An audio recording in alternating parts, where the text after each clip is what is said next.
Hello friends, ISPCS study के इस online platform पे आपका स्वागत है। फ्रेंड्स, मैं आपको घटना चक्र की ई दृष्टि का क्लासेस करा रहा हूँ और ये दूसरी क्लास है जिसमें मैं आपको संक्षिप्त पढ़ाऊँगा और कुछ खेल कूद से संबंधित जो शॉर्ट न्यूज है उसको मैं कराऊँगा। इसके साथ ही मैं आपको इंग्लिश वाली जो मैगजीन अभी वर्तमान में उपलब्ध है उसमें से मैं आपको हिंदी में सारी चीज़ें मैं ट्रांसलेट करके मैं आपको कंटेंट लाया हूँ, तो वो सारी चीज़ें हम लोग कवर करेंगे। क्लास में पूरी बनी रहिएगा। बहुत जल्द ये मैगज़ीन मैं पूरी आपको कवर करा दूँगा और उम्मीद है कि आज ही शाम तक मैं आपको टेलीग्राम चैनल पे इसकी पूरी PDF जो है मैगज़ीन की वो मैं शेयर करने वाला हूँ, तो आप टेलीग्राम ज़रूर ज्वाइन करिएगा, ठीक है। तो संक्षिप्त में शुरू करते हैं। पहला टॉपिक है कि भारतीय वायुसेना के जो नए अध्यक्ष कौन बने हैं, तो air chief marshal Amarpreet Singh, ये नाम को ही आपको याद रखना है। 2025 के ऑस्कर पुरस्कारों में सर्वश्रेष्ठ जो है अंतर्राष्ट्रीय फीचर फिल्म की श्रेणी में भारत की जो प्रविष्टि हुई आधिकारिक तौर पर, ऑफिशियल तौर पे, वो कौन सी फिल्म थे, तो लापता लेडीज़। डायरेक्टर कौन है, किरण राव है, ठीक है। मिस यूनिवर्स इंडिया 2024 का ग्रैंड फिनाले कहाँ पे हुआ, जयपुर में हुआ और इस विजेता कौन थी, रिया सिंघा थी, ठीक है। अब ये इंपॉर्टेंट है, ये बहुत इंपॉर्टेंट है, आपको याद रखना है। केंद्रीय पत्तन पोत परिवहन और जलमार्ग मंत्रालय द्वारा नया ब्रांड एम्बेसडर किसे नियुक्त किया गया है, तो मनु भाकर को नियुक्त किया गया है। मंत्रालय याद रखना, केंद्रीय पोत परिवहन और जलमार्ग मंत्रालय का, ठीक है। अभी ध्यान देना, जो तेजस लड़ाकू विमान है उस पर संचालन करने वाली पहली महिला फाइटर पायलट कौन बनी है, तो मोहना सिंह बनी है। पहली महिला फाइटर प्लेन है तो पायलट है, तो उसको आपको ध्यान देना है, ठीक है। सिंगापुर साहित्य पुरस्कार किस भारतीय मूल की लेखिका को इंग्लिश फिक्शन के लिए मिला है, तो प्रशांति राम है। क्या नाम है उनका, जो आपका पूरा ये जो फिक्शन है, अंग्रेजी फिक्शन, तो 9 यार्ड साड़ीज, ठीक है, ये उनका फिक्शन का नाम है, ध्यान रखना है आपको, बहुत इंपॉर्टेंट है इसमें। हु इज़ द इक्वल पुस्तक के लेखक कौन है, सौरभ किरण पाल है। किस देश की पर्वतारोही महिला टोमिको इटुका ने विश्व की सबसे अधिक उम्र की जो व्यक्ति बन गई हैं, तो जापान की 116 वर्ष की, और ये जो है पर्वतारोही हैं, ठीक है, सबसे अधिक उम्र की व्यक्ति हैं पर्वतारोही। अब आते हैं 70वें राष्ट्रीय फिल्म पुरस्कार 2022 के लिए किसे सर्वश्रेष्ठ अभिनेता घोषित किया गया है, तो ऋषभ शेट्टी कंतारा फिल्म के लिए, ठीक है। सर्वश्रेष्ठ अभिनेत्री नित्या मेनन और मानसी पारेख के लिए, ठीक है। सर्वश्रेष्ठ फीचर फिल्म अट्टम। सर्वश्रेष्ठ गैर फीचर फिल्म कौन है, आईना है, ठीक है। सर्वश्रेष्ठ डायरेक्टर का पुरस्कार किसे मिला है, तो सूरज बड़जात्या को मिला है, ठीक है। अब इसके बाद ध्यान कि फीचर फिल्म श्रेणी में सर्वश्रेष्ठ हिंदी फिल्म कौन है, गुलमोहर है, तो इतना आपको ध्यान देना है। बाकी इसमें देखो, ये देखो, the lion and lily, the rise and fall of the Awadh पुस्तक की लेखिका कौन है, इरा मुखोटी। जो भी बुक्स हैं जो हाल फिलहाल में चर्चा में रही हैं उनको आपको याद रखना बेहद ज़रूरी होता है। विश्व पशु स्वास्थ्य संगठन की महानिदेशक के रूप में कौन पद ग्रहण किया है, इमैनुअल सबारियन ने, ठीक है। 2024 के लिए कोरिया पर्यटन का मानद राजदूत नियुक्त किया गया किसे, आनंद कुमार को। सुपर 30 के संस्थापक हैं। सुपर 30 एक कोचिंग है और उसके संस्थापक आनंद कुमार हैं, उन्हें कोरिया पर्यटन का मानद राजदूत नियुक्त किया गया है। Thoughts of the Gaza from Gaza, thoughts of the Gaza from Gaza, इसकी पुस्तक के लेखक कौन है, सौम्यव्रत चौधरी हैं, याद रखना है आपको।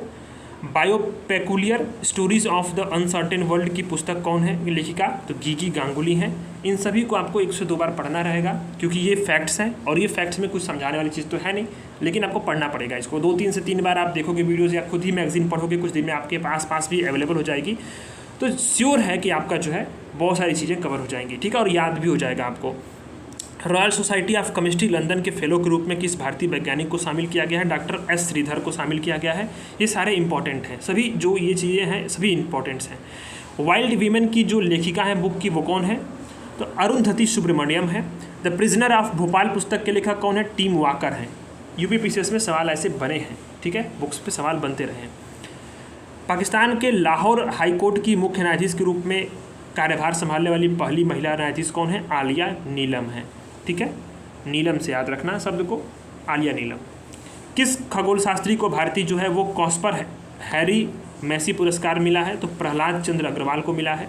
एयर इंडिया द्वारा कहाँ दक्षिण एशिया का सबसे बड़ा फ्लाइट ट्रेनिंग स्कूल स्थापित करने की घोषणा की गई है, तो अमरावती में की गई है, ठीक है। FATF का नया अध्यक्ष किसे नियुक्त किया गया है, तो एलिसा डी एंडा मद्राजो को, मैक्सिको की हैं ये, ठीक है। द वाटर सेड मोमेंट की पुस्तक के लेखक कौन है, अनिकेत घनश्याम है। The fire storm in paradise, a novel on the 1857 uprising उपन्यास के लेखक कौन है? राणा सफवी हैं। बड़ा इंपॉर्टेंट है, इसको ध्यान देना। 1857 अपराइजिंग उपन्यास, ठीक है। किसे कॉमनवेल्थ शॉर्ट स्टोरी पुरस्कार का विजेता घोषित किया गया है? तो संजना ठाकुर को किया गया है। थल सेना के 30वें प्रमुख कौन बने हैं? तो जनरल उपेंद्र द्विवेदी बने हैं, याद रखना है आपको। हिंदी साहित्य में विकास के योगदान के लिए किसे 12वां विश्व हिंदी सम्मान दिया गया? डॉक्टर उषा ठाकुर को दिया गया। The remains of the body उपन्यास के लेखक कौन है? शौकत मजमूदार हैं। लॉन्ग आइलैंड के लेखक कौन है? कोल्म टोयबिन है, आयरिश उपन्यासकार हैं। At the wheel of research an exclusive biography of the doctor Soumya Swaminathan की बुक की लेखिका कौन है? अनुराधा मैस्करेनास है, ठीक है। किसे एनटीए का नया डायरेक्टर बनाया गया है? तो जो है आपको बनाया गया प्रदीप सिंह खरोला को। Broking rocks and the barrier, memoirs of the geologist and the mountaineer, इस बुक के लेखक कौन है? सुदीप्त सेन गुप्ता हैं। ब्रेकिंग रॉक्स एंड बैरियर, ध्यान रखना इसी से। Global wind energy council of India का अध्यक्ष किसे नियुक्त किया गया है? गिरीश तांती को नियुक्त किया गया है। UN convention to combat desertification ने किस भारतीय को लैंड हीरो के रूप में नामित किया है? बड़ा इंपॉर्टेंट है, यूएनसीसीडी। यूएनसीसीडी इसका पुराना नाम था। यूएनसीसीडी ने किस भारतीय को लैंड हीरो के रूप में नामित किया है? जो कि डेजर्टिफिकेशन से, मरुस्थलीकरण से रोकने के लिए बहुत सारे पहल किए हैं, उन्होंने कार्य कर रहे हैं। तो सिद्धेश शकोरे को, क्या किसको क्या? सिद्धेश शकोरे को, ठीक है। अ fly on the RBI wall, N insider view of the central bank की लेखिका कौन है पुस्तक की? तो अल्पना किलावाला हैं। I have the street in कुट्टी क्रिकेट, तो आप जानते होंगे आर अश्विन और सिद्धार्थ मोंगा है, ठीक है। किस हिंदी लेखक को साहित्य पुरस्कार, साहित्य अकादमी युवा पुरस्कार से सम्मानित किया गया है? तो गौरव पांडे को किया गया है। किस चीज़ के लिए? तो कविता संग्रह उनका स्मृतियों के बीच घिरी है पृथ्वी, उस कविता संग्रह के लिए गौरव पांडे को साहित्य अकादमी युवा पुरस्कार से सम्मानित किया गया है, ठीक है। किस फिल्म निर्माता को V Shantaram lifetime achievement पुरस्कार से सम्मानित किया गया? तो डॉक्टर श्री सुबैया नलमुथु को सम्मानित किया गया है। Nelson Mandela life time achievement award से पहले सम्मानित व्यक्ति कौन बने हैं? तो बड़ा इंपॉर्टेंट है, Nelson Mandela life time achievement award पहले भारतीय हैं, पहले भारतीय व्यक्ति। तो फिल्म निर्माता हैं विनोद गडात्रा, ठीक है। प्रतिष्ठित जो है गुडलेप्पा हल्लीकेरी पुरस्कार किसको मिला है? तो सिद्धलिंग पटना शेट्टी को मिला है। न्यूयॉर्क इंडियन फिल्म फेस्टिवल में सर्वश्रेष्ठ अभिनेत्री कौन है? सान्या मल्होत्रा है।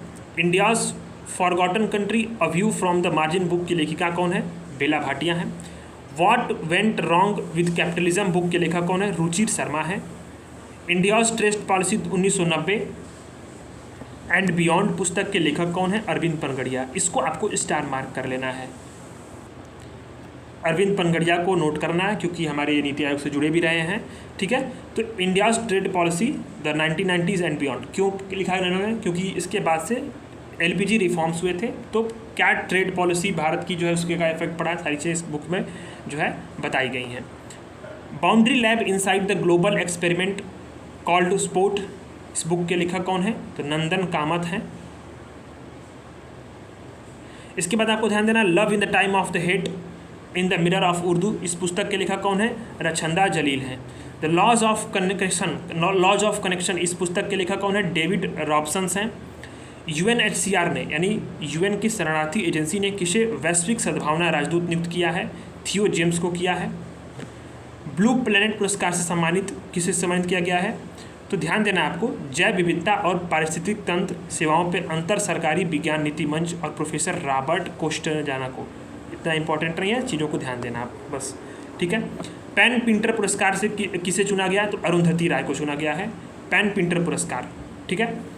Outlook planet sustainability summit and awards में किसे सस्टेनेबल गवर्नेंस चैंपियन अवार्ड से सम्मानित किया गया है? तो Garden Reach Ship Builder and Engineer Limited को सम्मानित किया गया है, एचपीसी लिमिटेड को और कोल इंडिया लिमिटेड को सम्मानित किया गया है।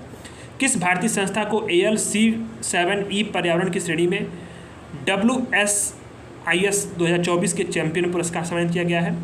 C.DOT को, centre for development of telematics, C.DOT को सम्मानित किया गया है ALC7E पर्यावरण श्रेणी में। किसो विटली फॉर द नेचर, इटली के विटली गोल्ड अवार्ड से सम्मानित किया गया है? तो पूर्णिमा देवी बर्मन को, ये आसाम से बिलोंग करती हैं। ये मिसलेनियस है और ये इम्पॉर्टेंट भी है, इसको आपको, इसका कोई समझाने का तरीका ही नहीं है, सिर्फ आपको याद करना है, इसमें फैक्ट्स हैं, ये 2-3 बार आपको देखना पड़ेगा। इसके बाद मैं जब आपको लॉन्ग वाले करंट अफेयर्स में पढ़ाऊँगा तो सारी चीज़ें मैंने लगभग विजन में पढ़ाई हुई हैं, वही चीज़ें इसमें रिपीटेड हैं। तो जो लोग नहीं पढ़े होंगे विजन वो उसको भी पढ़ सकते हैं, चीज़ें एक बार आपकी कवर हो जाएंगी या रिविजन भी हो जाएगा। ठीक है। Freedom of the city of the London, freedom of the city of the London के खिताब से किसे सम्मानित किया गया? शबाना आजमी को सम्मानित किया गया है। विश्व की सबसे ऊंची जो चोटी है माउंट एवरेस्ट, उस पर चढ़ने वाली सबसे उम्रदराज भारतीय महिला कौन है? याद रखना आपको, ज्योति रात्रे हैं।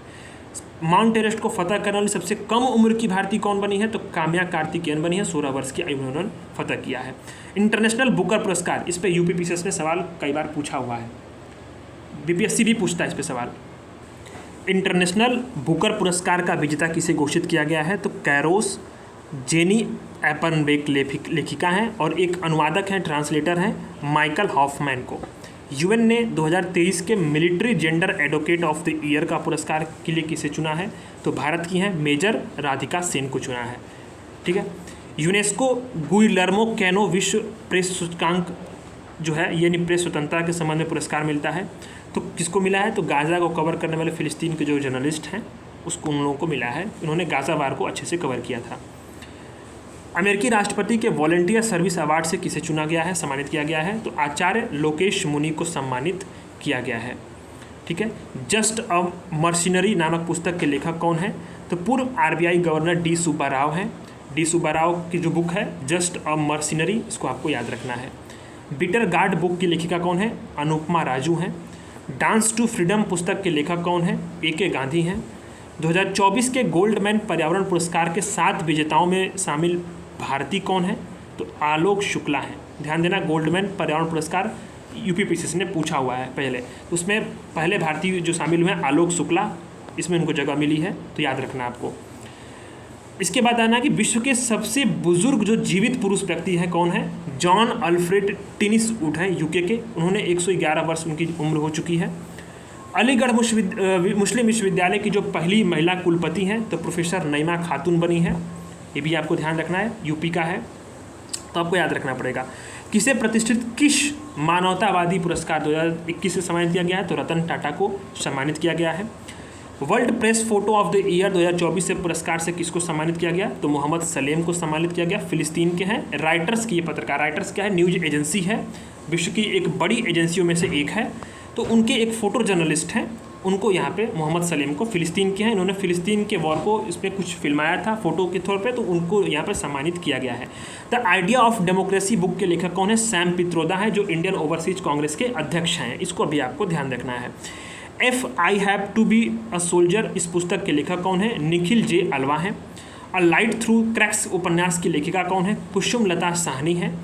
एस्ट्रोनॉटिकल सोसाइटी ऑफ इंडिया द्वारा 2022 के आर्यभट्ट पुरस्कार से किसे सम्मानित किया गया है?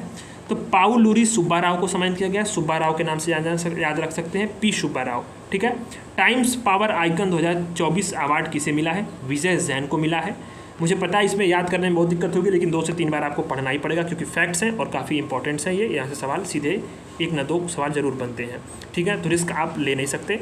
अंटिल अगस्त नामक उपन्यास के लेखक कौन है? ग्रेबियल गार्सिया मार्केज हैं।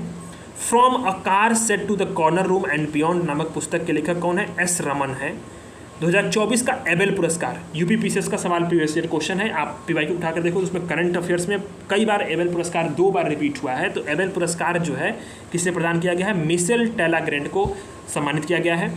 ठीक है।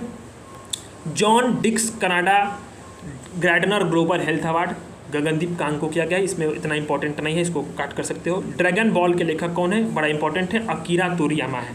ठीक है। 71वीं मिस वर्ल्ड प्रतियोगिता की विजेता कौन बनी है? तो चेक गणराज्य की, इसको स्टार मार्क करना, चेक गणराज्य की क्रिस्टीना प्लिसजिकोवा है, जो कि 71वीं मिस वर्ल्ड प्रतियोगिता की विजेता बनी है। 2024 में सर्वश्रेष्ठ फिल्म का पुरस्कार किसे मिला है ऑस्कर अवार्ड में? तो ओपेनहाइमर को मिला है, आपने इसको पढ़ा होगा। प्रिट्जर आर्किटेक्चर पुरस्कार किसे मिला है? तो ये वास्तुकला के क्षेत्र में मिलता है, प्रिट्जगर को, इसको रिकेन यामामोटो को मिला है, जापान के हैं ये। इरास्मस पुरस्कार अमिताभ घोष को मिला है, इरास्मस पुरस्कार। ठीक है। KPP Nambiar award S Somnath को मिला है, ये कौन है? इसरो के अध्यक्ष हैं, आपको यह भी याद रखना है। ठीक है। किस महिला को टाइम मैगजीन ने वीमेन ऑफ द ईयर की सूची में शामिल किया है? लीना नायर को शामिल किया है। किसको? लीना नायर को शामिल किया गया है। ठीक है। 7वां प्रतिष्ठित रोलैंड पुरस्कार किसे मिला है?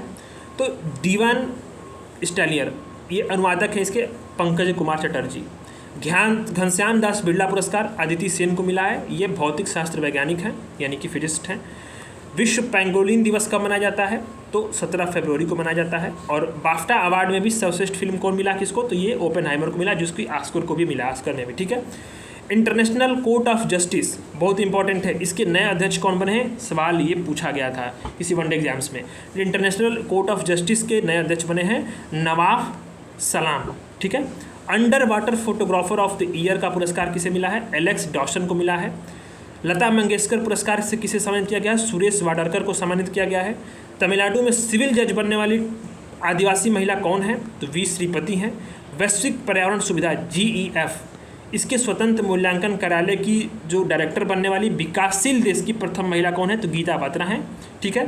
डबलिंग इन डिप्लोमेसी बहुत इंपॉर्टेंट बुक है, SD मुनि है, ये इंटरनेशनल रिलेशंस पे बेहतरीन किताब है। डिप्लोमेसी पे डबलिंग इन डिप्लोमेसी SD मुनि ने लिखा है, इसको आपको ध्यान देना है। ठीक है। इसके बाद आता है कि किंग्स चार्ल्स तृतीय द्वारा मानद नाइटहुड की उपाधि प्राप्त करने वाले पहले भारतीय कौन बने हैं? तो सुनील भारती मित्तल बने हैं, इंपॉर्टेंट है, उद्योगपति हैं। स्वास्थ्य संवर्धन हेतु नेल्सन मंडेला पुरस्कार किसे मिला है? तो सवाल आपको ध्यान देना है इसमें कि स्वास्थ्य संवर्धन के लिए, हेल्थ के एनरिचमेंट के लिए नेल्सन मंडेला पुरस्कार मिलता है। तो किसको मिला है? National institute of mental health and neuro sciences Bengaluru और प्रोफेसर वोटले बॉम्बे को। ठीक है, मबावे को। किस भारतीय अमेरिकी को एडिथ एंड पीटर ओंडानेल पुरस्कार मिला है? तो अशोक वीरराघवन को मिला है। ये भी इंपॉर्टेंट है, ध्यान देना, ये सबसे इंपॉर्टेंट है कि किस भारतीय को फ्रांस के सर्वोच्च नागरिक सम्मान Chevalier de la Legion de Honneur, ठीक है, Chevalier de la Legion de Honneur important है। ये जो पूरा पुरस्कार है ना, इसके बारे में मैं आपको बताऊंगा, इसमें 2-3 कैटेगरियाँ आती हैं, तो उसके बारे में डिटेल जब लंबे वाले आर्टिकल्स जब डिस्कस करेंगे तब बताएंगे इसमें। ठीक है, उसमें भी आपको कन्फ्यूज नहीं होना। लीजन डी ऑनर जहाँ होगा वहाँ पे शशि थरूर लगाना है, इसको आप बस यहाँ पे याद कर लो। ठीक है, अब आता है, ये इंपॉर्टेंट नहीं, अजीत मिश्र वाला। विंग्स इंडिया का आयोजन कहाँ पे हुआ? तो बेगमपेट हवाई अड्डा, ये है कहाँ पे? हैदराबाद में है। ठीक है, द्वितीय अंतर्राष्ट्रीय आयुष सम्मेलन और प्रदर्शनी कहाँ पे आयोजित हुई है? तो दुबई में हुई है। ठीक है, तेंजिंग नॉर्गे राष्ट्रीय साहसी पुरस्कार जो है मरणोपरांत सम्मानित किया गया सविता कंसलवाल को। कौन थी ये? पर्वतारोही थी। ठीक है, तो ये भी ध्यान देना, अन्य पुरस्कार वालों को छोड़ दो, इसमें बहुत इंपॉर्टेंट नहीं है। किस भारतीय अभिनेत्री को सऊदी अरब में जॉय अवार्ड से सम्मानित किया गया है? आलिया भट्ट को सम्मानित किया गया है। भारतीय थल सेना द्वारा 2024 के किस रूप में मनाने की घोषणा की गई है? तो प्रौद्योगिकी अवशोषण वर्ष यानी ईयर ऑफ टेक्नोलॉजी एब्जॉर्प्शन को कौन घोषित किया इसको? तो भारतीय थल सेना ने घोषित किया है। उपन्यास एक्ट्स ऑफ गॉड के लेखक कौन है? इंपॉर्टेंट है, सवाल पूछा जा सकता है। एक्ट्स ऑफ गॉड कानन गिल हैं। ठीक है, किस स्टेट के 108 स्थानों पे सर्वाधिक लोगों द्वारा एक साथ सूर्य नमस्कार करने का गिनीज वर्ल्ड बुक रिकॉर्ड बना है? तो गुजरात में बना है। और यूरोपियन इन्वेस्टमेंट बैंक की पहली महिला अध्यक्ष कौन बनी है? नादिया कैल्विनो बनी है। ठीक है, हम आते हैं अब स्पोर्ट्स पे। स्पोर्ट्स से भी सवाल यूपी स्टेट पीसीएस में तो आते ही रहे हैं। यूपीएससी ने भी पिछली बार जो है 2022 में सवाल स्पोर्ट्स से पूछ दिए थे, बहुत तो चौंक गए थे। ठीक है, तो स्टेट पीसीएस के लिए तो काफ़ी इंपॉर्टेंट है खेल। तो 45वें फीडे शतरंज ओलंपियाड का आयोजन कहाँ पे हुआ है? तो बुडापेस्ट हंगरी में हुआ है। ठीक है, तो इस ओलंपियाड में ओपन वर्ग और महिला वर्ग की प्रतियोगिताओं का विजेता कौन है? तो भारत बना है। ठीक है, तो 2026 का राष्ट्रमंडल खेलों का आयोजन कहाँ पे होगा? ग्लासगो में होगा, ध्यान देना आपको। 47वें वर्ल्ड स्किल्स प्रतियोगिता का आयोजन कहाँ पे हुआ? लियोन हुआ, फ्रांस में। कितने भारत ने पदक जीते? तो 16 जीते हैं इसमें, ध्यान देना है। 4 कांस्य है इसमें और 12 एक्सीलेंस जो अवार्ड है उसको मिला है। एशियाई ओलंपिक परिषद का अध्यक्ष किसे चुना गया है? तो राजा रणधीर सिंह को चुना गया है, पहले भारतीय हैं जो इन्होंने पद धारण किया है। ठीक है, इंग्लिश चैनल को तैरकर अकेले पार करने वाले सबसे उम्रदराज भारतीय कौन बने हैं? सिद्धार्थ अग्रवाल, 49 वर्षीय हैं, बेंगलोर के हैं ये। ठीक है, इंटरनेशनल क्रिकेट परिषद यानी ICC के अध्यक्ष के रूप में किसे चुना गया है? तो जय शाह को चुना गया है। ठीक है, ध्यान देना है। और ये BPSC के लिए बड़ा इंपॉर्टेंट है, BPSC के लिए बहुत इंपॉर्टेंट है कि महिलाओं की 8वीं एशियाई चैंपियन ट्रॉफी हॉकी की प्रतियोगिता कहाँ पे हुई है? राजगीर, बिहार में हुई है। याद है, मैं आपको जब पढ़ा रहा था कल की क्लास में, तो राजगीर में जो उद्घाटन हुआ था स्टेडियम का, वो आपको याद रखना था, वो रिपीट हुआ यहाँ पे। ठीक है, यहीं पे हुआ है इसका 8वीं एशियाई चैंपियन ट्रॉफी हॉकी की, राजगीर में। ठीक है, किसको पेरिस में आयोजित ग्रीष्मकालीन पैरा ओलंपिक्स में भारत का सेफ डी मिशन चुना गया? सत्य प्रकाश सांगवान को चुना गया है। अच्छा, एशिया T20 वर्ल्ड कप के महिला वाला का विजेता कौन बना है? श्रीलंका बना है पहली बार। पुरुष T20 का कौन बना है? भारत बना है, ठीक, एशिया कप का। और पुरुष ODI एशिया कप का विजेता कौन बना है? आयोजन कहाँ पे होगा? तो ये होगा बांग्लादेश में होगा, आयोजन पूछा यहाँ पे। अब इंपॉर्टेंट है, शीतकालीन ओलंपिक 2030 और पैरा ओलंपिक 2030 का मेजबान किसे घोषित किया गया है? तो फ्रेंच एल्प्स फ्रांस को किया गया है। स्वतंत्रता के बाद से ग्रीष्मकालीन ओलंपिक खेलों के किसी भी संस्करण में 2 या उससे अधिक पदक जीतने वाली पहली भारतीय महिला एथलीट कौन बनी है? तो मनु भाकर बनी है निशानेबाजी में, जिनको अभी जो है ब्रांड एम्बेसडर भी बनाया गया था, ऊपर आपने पढ़ा, ठीक है। फ्रेंच ओपन 2024 में पुरुष एकल में सबसे जो टेनिस प्रतियोगिता में कौन विजेता बना है? तो कार्लोस अल्करान बने स्पेन के, ठीक है। फ्रेंच जो ओपन है इसमें महिला स्पर्धा में ईगा स्विटेक बनी है पोलैंड की, ठीक है। अब आता है कि अब यहाँ पे इंपॉर्टेंट नहीं है, ये ध्यान देना आप। T20 अंतर्राष्ट्रीय क्रिकेट में सबसे तेज शतक लगाने वाले का रिकॉर्ड किसने बनाया है? तो साहिल चौहान ने एस्टोनिया के 27 गेंदों पे साइप्रस के विरुद्ध उन्होंने शतक बनाया है। इंडोनेशिया ओपन की बैडमिंटन प्रतियोगिता की पुरुष एकल स्पर्धा में कौन विजेता बना? सीयूकी बनी है चीन की, ठीक है। अब यहाँ पे ध्यान देना है, विश्व जूनियर अंडर 20 शतरंज चैंपियनशिप हुआ कहाँ पे? तो गांधीनगर गुजरात में हुआ है, ये भी आपको रखना याद। सारी चीज़ों को, इस फैक्ट्स को याद करना ही पड़ेगा, इसका कोई उपाय ही नहीं है, ठीक है। 2 से 3 बार आप पढ़ोगे याद हो जाएगा। नॉर्वे शतरंज 2024 में ओपन वर्ग का खिताब किसने जीता? तो मैग्सन कार्लसन ने जीता है, नॉर्वे के ही। पहला अंतर्राष्ट्रीय खेल दिवस कब मनाया गया था? तो 11 जून को 2024 में। इंपॉर्टेंट है ये, 11 जून 2024 पहला अंतर्राष्ट्रीय खेल दिवस, ठीक है। इंडियन सुपर लीग में कौन सी टीम ISL का विजेता बनी है? तो मुंबई FCT बनी है, FC, ठीक है। इसके बाद पेरिस ओलंपिक में जूरी सदस्य बनने वाली पहली भारतीय महिला कौन बनी है? तो बिल्कस मीर बनी है, ठीक है। अमेरिकी गोल्फ एसोसिएशन का मोस्ट जो सबसे इम्पोर्टेंट सम्मान होता है बॉब जोन्स पुरस्कार किसको मिला है? टाइगर वुड्स को, प्रसिद्ध खिलाड़ी है गोल्फ के, अब ये सम्मान संन्यास ले चुके हैं। अब यहाँ पे कुछ चीज़ें की ध्यान देना है कि भारत की पहली महिला पिच क्यूरेटर क्या होता है? जो पिचों का निरीक्षण करती है मैच के होने से पहले, तो जसिंथा कल्याण बनी है, ठीक है। रिकॉर्ड 8वीं बार बालकर एथलीट ऑफ द ईयर का अवार्ड नोवाक जोकोविक को मिला है। ICC पुरुष ODI cricketer of the year का अवार्ड किसे मिला है? विराट कोहली को मिला है, इंपॉर्टेंट है। महिला को किसे मिला है? तो चमारी अट्टापू श्रीलंका की हैं। ICC पुरुष टेस्ट क्रिकेट किसको मिला है? तो उस्मान ख्वाजा ऑस्ट्रेलिया के हैं। ICC पुरुष क्रिकेट ऑफ द ईयर 2023 को किसे घोषित किया गया? पैट कमिंस को किया गया। पैट कमिंस को ध्यान देना है। ICC पुरुष क्रिकेट ऑफ द ईयर इनको घोषित किया गया, ठीक है। अब लास्ट ही चल रहा है इसमें, senior European tour qualifying school जीतने वाले पहले भारतीय गोल्फर कौन है? ज्योति रंधावा। आपको ध्यान देना है ज्योति रंधावा किस खेल से संबंधित है? जो एक गोल्फर है। एशियन मैराथन चैंपियनशिप में स्वर्ण पदक जीतने वाले पहले भारतीय नहीं, कौन बने हैं स्वर्ण पदक? तो मान सिंह है ये। मल्टी स्पोर्ट्स बीच गेम का आयोजन कहाँ पे हुआ? मल्टी स्पोर्ट्स बीच गेम का आयोजन हुआ कहाँ पे? तो सबसे पहले आपको ध्यान देना है कि ये हुआ आपका घोखला बीच दीव में, ठीक है। इन खेलों का शुभंकर क्या था? ये कहाँ पड़ता है? दादर नगर हवेली दमन दीव, ये दोनों मिलाकर बनाए गए हैं, तो यहीं पे दोनों यूटी को मिला दिया गया है। तो ये क्या खेलों का शुभंकर कौन था? पर्ल, एक डॉल्फिन होती है। किसने इसमें टॉप पोजीशन हासिल किया? मध्य प्रदेश ने किया, ठीक है। Best of FIFA football award तो बहुत इंपॉर्टेंट तो नहीं है, बट लंदन UK में किया गया, ध्यान देना। सर्वश्रेष्ठ फीफा पुरुष खिलाड़ी, ये इंपॉर्टेंट है, लियोनेल मेसी को मिला है। महिला खिलाड़ी किसको मिला है फीफा में सर्वश्रेष्ठ? तो एटाना बोनामाटी स्पेन की हैं, ठीक है। टाटा मुंबई मैराथन का आयोजन मुंबई में हुआ था। पुरुष एथलीट वर्ग का जो विजेता था वो हेला लेमी थे इथोपिया के, और महिला में अरबैस मिनशोवी थी इथोपिया की। तो इस तरह से जो हम लोगों ने क्या किया कि ये सारी जो संक्षिप्तियाँ हैं, जो शॉर्ट्स, जो वन लाइनर करंट अफेयर्स हैं, हमने पूरे 1 साल के कवर कर लिए हैं। अब हम बढ़ते हैं अपने राष्ट्रीय करंट अफेयर की तरफ, जहाँ से मैं इंग्लिश वाली मैगजीन के थ्रू जो है आपको मैं कवर कराऊंगा। ये है नेशनल करंट अफेयर्स, जो इंग्लिश वाली आई दृष्टि आई है, उसमें से मैं आपको पूरा हिंदी में पढ़ाने वाला हूँ इसको। अभी कल से जो है वो पूरी हिंदी वाली मैगजीन्स का भी जो मैं PDF डाल दूंगा शाम को, और उसके बाद सभी हिंदी मैगजीन्स, हिंदी मीडियम के मैगजीन से ही सारी चीज़ें कवर होंगी। अभी मैं आपको इसमें से पढ़ा रहा हूँ क्योंकि सब चीज़ें वही हैं, रिपीटेड हैं, बस इंग्लिश हिंदी का फ़र्क है, तो मैं आपको हिंदी में सारी चीज़ें पढ़ाऊंगा, ठीक है। पहला टॉपिक है, इसमें हम लोग देखने वाले हैं पॉलिटिकल और नेशनल अफेयर्स में सेमीकॉन इंडिया 2024, बड़े इंपॉर्टेंट हैं सारी चीज़ें। तो प्रधानमंत्री नरेंद्र मोदी ने सेमीकॉन इंडिया 2024 का जो है ये उद्घाटन किया। ये कहाँ पे किया? तो ग्रेटर नोएडा में एक्सपो मार्ट में उत्तर प्रदेश में ग्रेटर नोएडा पड़ता है, और वहाँ पे किया इन्होंने। किस लिए किया? तो सेमीकंडक्टर में भारत को ग्लोबल हब बनाने के लिए किया है। ये 3 दिन का कॉन्फ्रेंस था, ठीक है, जिसमें बताया गया कि कैसे जो है भारत पूरे विश्व में सेमीकंडक्टर का ग्लोबल हब बन सकता है, और उसके लिए भारत के पास क्या रणनीति है और क्या नीति है, ठीक है। तो इसका थीम क्या था? थीम याद रखना है सबसे important, shaping the semiconductor future.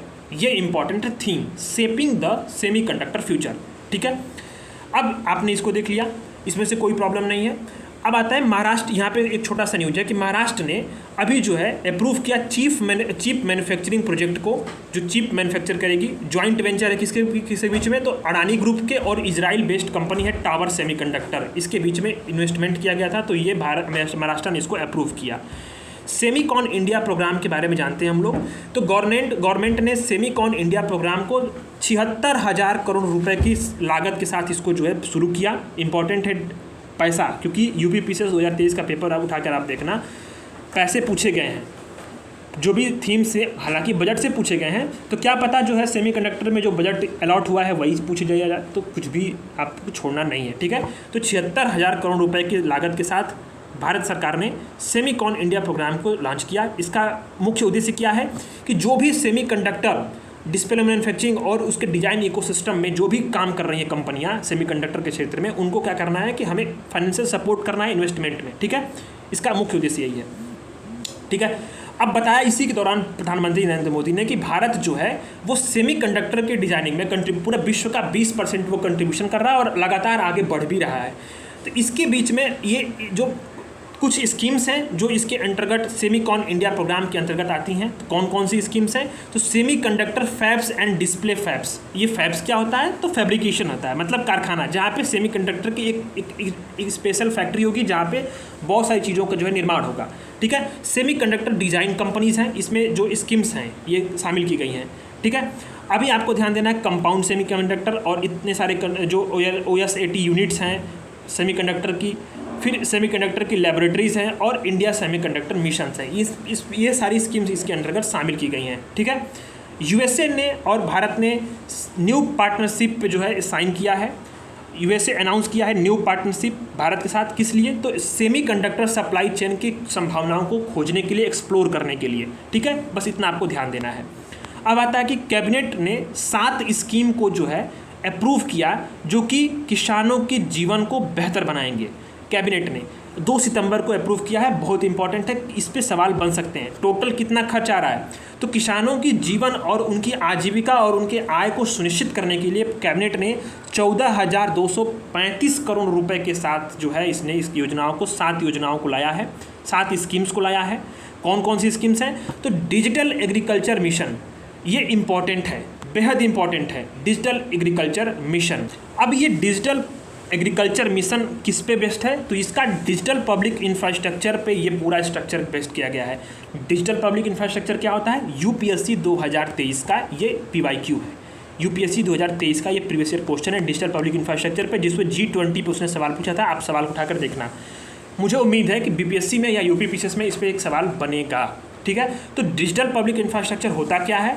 तो जो भी ये नागरिक हैं, नागरिक पूरे देश के हैं, उनको डिजिटल सर्विसेज को प्रोवाइड करने के लिए सरकार द्वारा एक बेसिक डिजिटल प्लेटफॉर्म्स और नेटवर्क जो बनाए जाते हैं, एक ऐसा आधारभूत संरचना का निर्माण होता है जिससे नागरिकों को सरकार जो है डिजिटल सर्विसेज प्रोवाइड कर सके। एक बेसिक इंफ्रास्ट्रक्चर होता है, जैसे कि सप्लाई चेन है। सप्लाई चेन में बेसिक इंफ्रास्ट्रक्चर क्या होगा? रोड्स, कनेक्टिविटी, ट्रांसपोर्ट, ये सारी चीज़ें बेसिक है, इसके बिना सप्लाई चेन बाधित हो जाएगी। इसी प्रकार से डिजिटल पब्लिक इंफ्रास्ट्रक्चर में बेसिक चीज़ें होती हैं जो डिजिटल सर्विसेज को प्रोवाइड करने के लिए नागरिकों को दी जाती हैं। जैसे एग्जांपल के तौर पे आपको ध्यान देना है तो भारत का UPI है जो क्या करता है? की पेमेंट करने के लिए यूनिफाइड पेमेंट इंटरफेस एक प्रोवाइड करता है जो कि लोगों को पेमेंट करने के लिए एक मंच है। ये आधार कार्ड है, ठीक है, डिजी लॉकर है। तो ये सारी चीज़ें क्या है? डिजिटल पब्लिक इंफ्रास्ट्रक्चर के उदाहरण है। इसी पे डिजिटल एग्रीकल्चर मिशन बेस्ड है, ठीक है। डिजिटल एग्रीकल्चर मिशन जो क्या करेगा? ये टेक्नोलॉजी का इस्तेमाल करेगा जो किसानों की जीविका को, पूरे जीवन को सुधारने में मदद करेंगे। इसके टोटल खर्च इसमें कितने आने वाले हैं? तो 2,817 करोड़। उसी जो 14,000 करोड़ में से 2,817 करोड़ डिजिटल एग्रीकल्चर मिशन पे खर्च किए जाएंगे। इसमें 2 पिलर है, ध्यान देना है, 2 पिलर है इसमें है। एक है एग्री स्टेक, दूसरा है कृषि decision support system. Agri stack क्या करेगा? तो ये प्लेटफॉर्म बनाएगा। कैसे प्लेटफॉर्म बनाएगा? जो कि फार्मरों को, जो फार्मर्स को यानी किसानों को एंड टू एंड यानी कि एकदम शुरू से लेकर अंत तक सर्विसेज प्रोवाइड कर सके। किस चीज़ में? एग्रीकल्चर फूड वैल्यू चेन में, यानी कि जो कृषि संबंधी जो वैल्यू चेन है, सप्लाई चेन है फूड की, उसमें क्या करेगा? End to end services provide करेगा किसानों को। क्या करेगा इसमें? तो फार्मर रजिस्ट्री होगी, किसानों की रजिस्ट्री होगी, विलेज की जो ज़मीनें हैं लैंड मैप रजिस्ट्री होगी, और कितना फसल बोया गया है उसकी रजिस्ट्री की जाएगी। ठीक है, एग्रीस्टेक में। कृषि डिसीजन सपोर्ट सिस्टम में जो भूस्थानिक डेटा है उसको शामिल किया जाएगा। कहाँ पे सूखा पड़ा है, कहाँ पे बाढ़ आई है, इसकी मॉनिटरिंग की जाएगी। जो मौसम है, सैटेलाइट डेटा है, उसकी भी मॉनिटरिंग की जाएगी। ग्राउंड वाटर अवेलेबिलिटी कितनी है डेटा में, उसकी मॉनिटरिंग की जाएगी। और क्रॉप यील्ड और इंश्योरेंस की जो पूरा स्ट्रक्चर है इसी के थ्रू जो है यहाँ पे उसको मतलब चीज़ों को रेगुलेट किया जाएगा। ठीक है। अब एग्रीस्टैक के अंतर्गत जो है प्रत्येक फार्मर के पास एक फार्मर आईडी होगी, यूनिक डिजिटल आइडेंटिफिकेशन नंबर होगा, जैसे आपके पास आधार कार्ड की आईडी होती है। ठीक है, उसी प्रकार से 12 अंकों की उसी प्रकार से एक फार्मर आईडी होगी जिसमें उनके पर्सनल डिटेल्स होंगे। कुछ सर्विसेज होंगी, यानी कि जैसे कि इंफॉर्मेशन क्या है, कौन सी भूमि पर वे खेती कर रहे हैं, क्या प्रोडक्शन हुआ है, और क्या उनकी फाइनेंशियल डिटेल यानी कि कितना उन्होंने किसान बेचा है फसल को, कितना आय प्राप्त हुई है, सारी डिटेल्स यहाँ पे मिलेंगी उस फार्मर आईडी पे। ठीक है। अब आता है दूसरा वाला स्कीम्स क्या है? Crop science for food and nutritional security. 3,979 crore रुपए से ये बनाया गया है। ये जो climate resilience and provide for food security 2047, यानी कि ध्यान देना इसमें, crop science for food and nutritional security 3,979 crore रुपए खर्च होंगे। करेगा क्या? ये किसानों को प्रिपेयर करेगा, तैयार करेगा कि किस प्रकार से जलवायु परिवर्तन की सुविधाओं को कम करना है और किस प्रकार से खाद्य सुरक्षा को मजबूत करने के लिए 2047 तक हमें खाद्य की जो निर्भरता है और सिक्योरिटी है उसको सुनिश्चित करने के लिए 2047 तक हमें इसके लिए मजबूत बनाएगा। ठीक है। Strengthening agriculture education and management and social sciences 2,291 crore रुपए खर्च होंगे, जो एग्रीकल्चर के छात्रों को और रिसर्चर्स को जो वर्तमान की चुनौतियां उससे निपटने के लिए ये तैयार करेगा। जो ये मॉडर्नाइज करेगा एग्रीकल्चर एजुकेशन को न्यू एजुकेशन पॉलिसी के थ्रू, लेटेस्ट टेक्नोलॉजी का इस्तेमाल करेगा, जिसमें अनेक प्रकार के डिजिटल पब्लिक इंफ्रास्ट्रक्चर के यूज होंगे, एआई का इस्तेमाल होगा, बिग डेटा और रिमोट सेंसिंग और मशीन लर्निंग का भी इस्तेमाल यहाँ पे होगा। ठीक है। चौथा स्कीम्स है sustainable live stock health and production, यानी कि जो सतत तौर पे जो पशुधन है उनके स्वास्थ्य की और उनके उत्पादकता की बढ़ोतरी के लिए, उनके किसानों की जो इनकम को बढ़ोतरी करने के लिए, किसानों के फार्म लाइव स्टॉक और डेयरी सेक्टर को मजबूत करने के लिए 1,702 करोड़ रुपए की जो है पूरी स्कीम्स लाई गई है, जिसमें कि एनिमल हेल्थ मैनेजमेंट और वेटनरी एजुकेशन को शामिल किया गया है, डेयरी प्रोडक्शन और टेक्नोलॉजी डेवलपमेंट को शामिल किया गया है। ठीक है। एनिमल की जो जेनेटिक रिसोर्स मैनेजमेंट है, जिस प्रकार से जीन के पूल वगैरह स्थापित किए जाएंगे, वो सारी चीज़ें प्रोडक्शन और इम्प्रूवमेंट के लिए भी यहाँ पे चीज़ें रखी गई हैं। जो पशु हैं उनके न्यूट्रिशन के लिए और उनकी जो प्रोडक्शन के लिए, डेवलपमेंट के लिए सारी चीज़ों यहाँ पे जो है इसमें बातें की गई हैं। सस्टेनेबल डेवलपमेंट ऑफ हॉर्टिकल्चर, यानी कि ध्यान देना है हॉर्टिकल्चर से जो आय किसानों की मजबूत करने के लिए यहाँ पे 1,129 करोड़ रुपए की ये योजना शुरू की गई सस्टेनेबल डेवलपमेंट के लिए, हॉर्टिकल्चर के लिए, जिसमें कि बहुत सारी क्रॉप्स को शामिल किया गया है। रूट, ट्यूबर, एरिड क्रॉप हैं, वेजिटेबल्स हैं, फ्लोरिकल्चर है, मशरूम के उत्पादन के लिए, प्लांटेशन, मेडिसन और एरोमेटिक प्लांट्स के लिए, ट्रॉपिकल, सब ट्रॉपिकल, टेम्परेट हॉर्टिकल्चर्स के लिए, ये सारी चीज़ें इसमें शामिल की गई हैं। कृषि विज्ञान केंद्र स्थापित किया जाएगा 1,202 करोड़ रुपए से। और इसके बाद आपको ध्यान देना है कि ये क्या करेगा, ये कैपेसिटी इंक्रीज़ करेगा पूरे भारत में एग्रीकल्चर रिसर्च में, एजुकेशन में, और जो एक्सटेंशन सर्विसेज है उससे जो बियॉन्ड सर्विसेज प्रोवाइड की जाती हैं एग्रीकल्चर में सेक्टर में, उसको यहाँ पे उसको मजबूत करेगा। नेचुरल रिसोर्स मैनेजमेंट को स्थापित किया गया है 1,145 करोड़ रुपए की, जो क्या करेगा, नेचुरल रिसोर्स यानी प्राकृतिक जो संसाधन है उसके सतत यूज के लिए जो है, ताकि भविष्य की पीढ़ियों के लिए संरक्षित हो सके, सतत विकास के लिए इसकी जो है काम करेगा। ठीक है। तो 7 स्कीम्स का जो कैबिनेट ने अप्रूव किया, इसको मैंने आपको समझा दिया। उम्मीद है इसमें से कोई भी चीज़ें आपको गलत नहीं होंगी, सवाल बनेगा तो। ठीक है।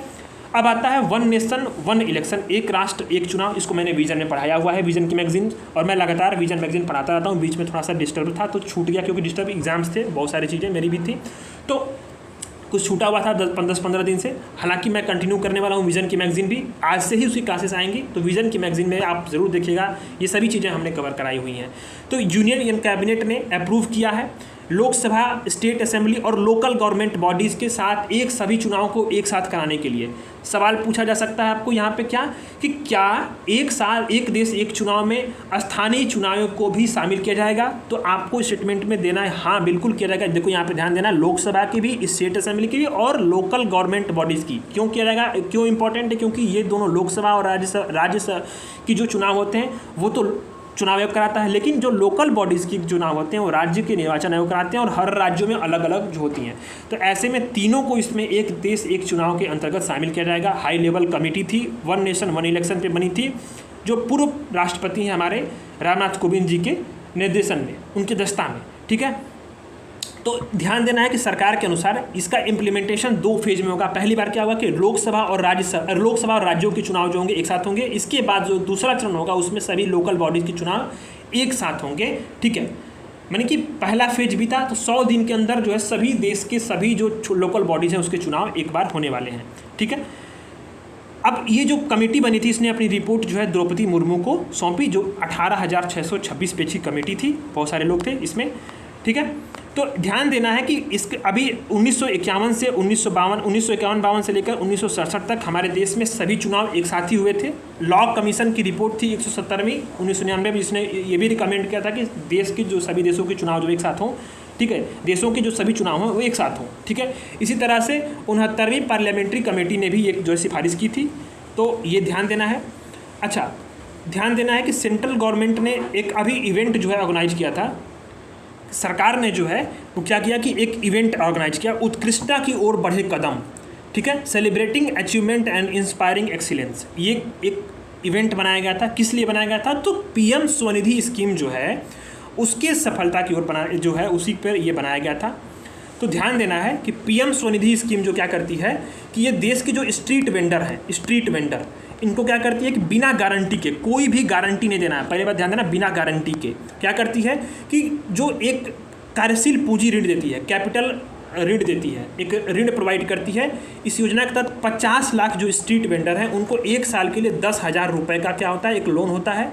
इसका मकसद यही है कि जो शहरी और ग्रामीण इलाकों में स्ट्रीट वेंडर हैं वो अपना कारोबार चालू कर सकें। ठीक है, शहरी इलाकों में वेंडिंग करने वाले सभी के लिए ये उपलब्ध होती है। ठीक है, तो ये चीज़ ध्यान देना है। तो अब ये स्ट्रीट वेंडर्स की जो पूरी स्कीम है। अब आता है कि इवेंट किसने ऑर्गेनाइज किया? तो ministry of housing and urban affairs ने इसको जो है ऑर्गेनाइज किया। कौन ऑर्गेनाइज किया? Ministry of housing and urban affairs ने इसको जो है ऑर्गेनाइज किया। इसमें जो बेस्ट परफॉर्मर्स थे उनको जो है यहाँ पे सम्मानित भी किया गया है। तो ध्यान देना, इसमें कुछ रैंकिंग भी जारी की गई है। तो यहाँ पे ध्यान देना, प्रेज अवार्ड जो पीएम स्वनिधि स्कीम के अंतर्गत आता है, यानी performance recognition for access to financial inclusion and street vendor empowerment. तो इसमें प्रेज अवार्ड मिलते हैं पीएम स्वनिधि में। तो पहला जो बड़े राज्यों की श्रेणी में, आपको बड़े राज्यों को जो मैंने हाईलाइट किया बस उतना ही आपको ध्यान देना है। एमपी टॉप पे रहा है, आंध्रा सेकंड पे रहा, पंजाब थर्ड पे रहा है बड़े राज्यों में। यूटी में लद्दाख रहा है टॉप पे। ठीक है, बस इसके बाद ध्यान देना कि इस आउटस्टैंडिंग परफॉर्मेंस में स्पेशल अवार्ड मिला है, यूपी सेकंड पे है, महाराष्ट्र फर्स्ट पे है। इसके बाद आता है कि एक अवार्ड कैटेगरी थी बेस्ट परफॉर्मिंग स्टेट इनोवेशन के तौर पे और बेस्ट प्रैक्टिसेस के तौर पे। तो एमपी टॉप पे रहा इसमें। लोन परफॉर्मेंस में कौन अर्बन लोकल बॉडी जो है, यानी कि जो शहरी स्थानीय निकाय, कौन सा टॉप पे रहा? तो म्युनिसिपल कॉर्पोरेशन ऑफ दिल्ली जो एमसीडी है दिल्ली की, वो टॉप पे रही है। ठीक है, ये भी आपको ध्यान देना है। इसके साथ ही एक और कैटेगरी है, दो कैटेगरियां हैं कि best performing urban local body जो थी अचीवमेंट में, वो कौन सी रही? तो मेगा और मिलियन प्लस सिटी में जिसकी पॉपुलेशन 10 लाख से अधिक है, तो 10 लाख से अधिक जो अर्बन लोकल बॉडीज़ में बनारस की, यूपी की जो म्युनिसिपल कॉर्पोरेशन है, बनारस नगर निगम, ये टॉप पे रहा है। तो याद रखना इसको, यूपी स्पेशल हो गया, पूछा जा सकता है। ठीक है, अब आता है स्पार्क्स में, यानी कि systematic progressive analytical real time ranking award में। ध्यान देना है कि सभी राज्यों की ओवरऑल परफॉर्मेंस में टॉप पे कौन रहा? केरला रहा है, रैंक 2 में उत्तर प्रदेश रहा, रैंक 3 में राजस्थान रहा। बस इतना ही आपको ध्यान देना, रैंक 2 यूपी के था। ठीक है, स्पार्क अवार्ड में। तो ये चीज़ें आपके पास हो गई। अब आता है स्वच्छता ही सेवा, 2024 का कैंपेन है, ये कैंपेन है स्वच्छता ही सेवा। ठीक है, स्वच्छता ही सेवा, इसी के तहत जो है यूपी में योगी जी ने मित्र वन का एक जो है कॉन्सेप्ट शुरू किया था, ये पहल शुरू की थी। आपको मैंने पढ़ाया था 1 लाइनर में। तो स्वच्छता ही सेवा 2024 का जो कैंपेन है ये ऑर्गेनाइज किया गया 2 अक्टूबर 2024 तक। अभी पिछले दिन कल ही जो है इसका यहाँ तक इसका 17 से लेकर 2 तक ये चला था। इसका थीम क्या था कि सद्भाव स्वच्छता, स्वभाव स्वच्छता और संस्कार स्वच्छता। ठीक है, स्वभाव स्वच्छता और संस्कार स्वच्छता। ठीक, इसका उद्देश्य यही है कि हमें क्या जागरूकता फैलानी है, हमें ज़्यादा से ज़्यादा लोगों की पार्टिसिपेशन इंक्रीज़ करना है ताकि साफ़ सफाई की एक्टिविटीज़ को जो है संचालित किया जा सके। ठीक है, अब आता है कि स्वच्छता ही सेवा के पिलर क्या हैं। तो ध्यान देना है, क्लीननेस टारगेट यूनिट है, श्रमदान एक्टिविटीज़ होंगी यानी श्रमदान की गतिविधियाँ की जाएंगी, सफाई मित्र सुरक्षा के शिविर की लगाए जाएंगे और स्वच्छता में जन भागीदारी की जाएगी। ठीक है, जो प्रेसिडेंट है द्रौपदी मुर्मू, उन्होंने सफाई मित्र सम्मेलन उज्जैन MP में जो है उन्होंने अटेंड किया। तो सफाई मित्र सम्मेलन कहाँ पे हुआ था? उज्जैन में हुआ था, MP में। ठीक है, बस इतना आपको ध्यान देना है। अब आता है प्रधानमंत्री अन्नदाता आय संरक्षण अभियान, PM आशा। PM आशा इंपॉर्टेंट है, प्रधानमंत्री अन्नदाता आय संरक्षण अभियान।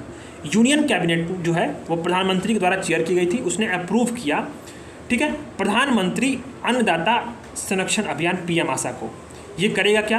तो ध्यान देना आपको, तो ये PM जो आशा है, ये PM आशा, ये जो योजना है 2018 में शुरू की गई थी, इसी के कंटिन्यूएशन को यहाँ पे जो है यूनियन कैबिनेट ने इसको अप्रूव किया है। तो PM आशा जो है इसका फुल फॉर्म क्या था कि प्रधानमंत्री आय संरक्षण योजना, भारत सरकार की योजना थी। 2018 में जो है इसको लॉन्च किया गया था। इसका मुख्य उद्देश्य क्या था कि जो मूल्य नीति है, ठीक है, मूल्य नीतियाँ जैसे कि MSP हो गया, इसको सुनिश्चित करना। ठीक है, PSS था यानी कि पूर्व मूल्य समर्थन योजना, PDPS है यानी एक मूल्य कमी भुगतान योजना, निजी खरीद को और स्टॉक इस योजना को, यानी इस प्रकार के जो तमाम जो मूल्य के संरक्षण में, जो आय के संरक्षण में किसानों की जो नीतियां हैं उसको क्या करना है, उसको न्यूनतम समर्थन मूल्य को सुनिश्चित करना है। उनके जो मकसद है जो कि इनकम का, उसको यहाँ पे सुनिश्चित करना है। तो ये क्या करता है, स्कीम रेम्युनरेटिव प्राइस प्रोवाइड करता है किसानों को और प्राइस वोलेटिलिटी प्रोवाइड करता है। जो इसेंशियल कमोडिटीज़ होती हैं, जो आवश्यक जो उत्पाद होते हैं कंज्यूमर्स को, उस पर यहाँ पे जो है इसमें उसको प्राइस वोलेटिलिटी इसको प्रोवाइड करता है, कंट्रोल करता है। 35,000 करोड़ रुपए का जो यहाँ पे खर्च होगा इसमें, 35,000। PM आशा जो है प्राइस सपोर्ट स्कीम और ये PSF है, ये सभी चीज़ों को इसमें कवर किया जाता है। PSS क्या है? तो physical procurement of pulses and oil seed and copra, it will be done by central nodal agency. ठीक है, राज्यों का इसमें इस्तेमाल होगा। ये PSL है, प्राइस सपोर्ट स्कीम। फिर प्राइस डिफिशियंसी पेमेंट स्कीम है। इसमें क्या होगा कि जो सभी ऑयल सीड है, तिलहन के जो भी हैं, जो MSP में कवर नहीं है तिलहन में, उनको यहाँ पे इसमें शामिल किया जाता है। और PPSS क्या है? तो ये पायलट बेसिस सिलेक्टेड डिस्ट्रिक्ट में कुछ क्या होगा कि APMC यानी कि जो एग्रीकल्चर प्रोड्यूस मार्केट कमेटी होंगी वो पार्टिसिपेट करेंगी किस चीज़ में? प्राइवेट स्टॉकिस्ट में। ठीक है, ये प्रोक्योरमेंट करेगा क्रॉप्स का उन क्षेत्रों में जहाँ पे जो है कि ये चीज़ें प्राइवेट सेक्टर को इंक्रीज़ करेगा और सब प्राइवेट जो लोग होंगे यानी कि जो निजी क्षेत्र के जो व्यापारी होंगे वो यहाँ पे इसमें शामिल होंगे और क्या करेंगे कि ये यहाँ पे किसानों से खरीद करेंगे। तो इन सारी चीज़ों को यहाँ पे शामिल किया गया था। PM आशा की शुरुआत कब हुई थी? तो 2018 में हुई थी। किसानों के जो मूल्य हैं, जैसे कि जो मूल्य का जो नीति होती है, जैसे MSP हो गया, मूल्य PSS हो गया, PDS हो गया, इनको यहाँ पे सुनिश्चित करना इसका मुख्य उद्देश्य होता है। ठीक है, तो अब आता है कि new district in Ladakh and it's demand for 6 schedule. अभी मैं आपको पढ़ा रहा हूँ और वहाँ पे जो है अभी दिल्ली में भी कोई लद्दाख से बहुत सारे लोग जो है प्रोटेस्ट करने के लिए आए हुए हैं और ये इम्पॉर्टेंट है काफ़ी, जो कई बार न्यूज़ों में रहा है और ये लगातार अभी खबरों में है, तो सवाल पूछे जाने की संभावना बनी हुई है। तो यूनियन मिनिस्टर होम मिनिस्टर हैं अमित शाह, इन्होंने लद्दाख में 5 नए जिलों की गठन की घोषणा की। जास्कर है, द्रास है, साम है, नुब्रा है और चांगथांग है। ठीक है, पहले 2 था, लेह और कारगिल, अब जो है इसमें ऑटोनॉमस हिल डेवलपमेंट काउंसिल थे। अब यहाँ पे 5 जिले बनाए गए हैं, लद्दाख, जास्कर, द्रास, साम, नुब्रा और चुंगथांग। ठीक है, लद्दाख की डिमांड क्या है कि हमें जो 6 शेड्यूल्स में जो है यहाँ पे शामिल किया जाए। सोनम वांगचुक अभी यही प्रोटेस्ट करने दिल्ली में, इनको रोका भी गया है। अभी मैं आपको पढ़ा रहा हूँ तो इसमें अभी वो जंतर मंतर पे शायद पहुँच चुके हैं। ठीक है, तो इन्होंने जो है ये अभी इन्वायरमेंटलिस्ट हैं, ये पर्यावरणविद हैं, जो कि लद्दाख की जो विशिष्ट भौगोलिक जो परिस्थितियाँ हैं, पर्यावरण है, उसके संरक्षण की लगातार ये डिमांड कर रहे हैं कि 6 शेड्यूल में जो है इसको शामिल किया जाए और जो स्टेटहुड है उसको मेंटेन किया जाए। ठीक है, तो लद्दाख की डिमांड क्या है कि लद्दाख की जो मतलब पॉपुलेशन है देखें तो 2011 के हिसाब से लगभग 2.74 लाख है। और जो पर्यावरणविद है उन्होंने बहुत बार ये कंसर्न किया है कि जो माइनिंग हो रही है, अवैध खनन हो रहा है और जो औद्योगिकरण है उससे हमारे जो ग्लेशियल रीजन है, जो हमारी पर्यावरण है, उसको नुकसान पहुंच सकता है और ये एक बहुत संवेदनशील इलाका है, ऐसे इसका संरक्षण करना चाहिए। ठीक है, तो एक्टिविस्ट हैं जो यहाँ पे एक्टिविस्ट जो पर्यावरण के संदर्भ में और अन्य चीज़ों के संदर्भ में मांग कर रहे हैं, वो क्या डिमांड कर रहे हैं कि 6 शेड्यूल को हमें इसमें शामिल किया जाए, ताकि जो है हम हाई एल्टीट्यूड के जो डेजर्ट हैं, अल्पाइन मेडोज हैं और ग्लेशियर्स हैं, इनको हम लोग संरक्षित कर सकें। ठीक है, तो ये डिमांड है। अब आता है कि 6 शेड्यूल होता क्या है। तो आपको ध्यान देना है कि जो संविधान की जो 6वीं अनुसूची है वो असम, ठीक है, मेघालय, इसके बाद त्रिपुरा और मिजोरम, इनके जनजातीय क्षेत्रों के प्रशासन से, एडमिनिस्ट्रेशन से जुड़ी हुई है, जिसके तहत जो स्वायत्त जिला परिषद है, ऑटोनॉमस डिस्ट्रिक्ट काउंसिल है, उसके जरिए एडमिनिस्ट्रेशन में स्वायत्तता उसको मिलती है, ऑटोनॉमी मिलती है। खास बातें ये हैं कि इसके तहत जो आर्टिकल 244(2) है, क्लॉज 2, और आर्टिकल 275(1), इसके तहत जो 6वीं अनुसूची दी गई है, इसका मकसद क्या है कि जो पूर्वोत्तर राज्य हैं उनमें जनजाति जो आबादी है एसटी, उनके आबादी का क्या करना है, हमें रक्षा करना है। इसके तहत जिला और जो क्षेत्रीय परिषद है उसको कई सारे अधिकार मिले। कौन सा? जैसे कि भूमि जो राजस्व है उसका क्या करेगा, असेसमेंट करेगा, आकलन करेगा, उसका संग्रह भी करेगा। ठीक है, राइटिंग पे मत जाना, इग्नोर करना, मैं कंटेंट जो बोला उसको आप समझो। व्यापारों को, पशुओं को, वाहनों पे टैक्स लगाएगा। किस पे? यानी व्यापार कोई हो रहा हो, कोई पशु का खरीद बिक्री हो रही हो, वाहन चल रहे हैं, उस पर टैक्स लगाएगी, यही ऑटोनॉमस डिस्ट्रिक्ट काउंसिल। जो खनिज हैं, जो मिनरल्स हैं, उसके निष्कर्षण के लिए लाइसेंस या पट्टे भी देगा। जो प्राइमरी जो विद्यालय हैं, औषधालय हैं, बाजार है, पशु तालाब है, मत्स्य पालन है, जलमार्ग है, इसकी स्थापना, निर्माण या मैनेजमेंट करेगा। ठीक है, तो जो 6वीं अनुसूची है उसके तहत जो प्रत्येक ऑटोनॉमस डिस्ट्रिक्ट काउंसिल होगा उसमें एक जिला परिषद होती है और इसमें 30 से ज़्यादा सदस्य हो सकते हैं, ये आपको याद रखना है। ठीक है, बस। तो अब ये हो गया।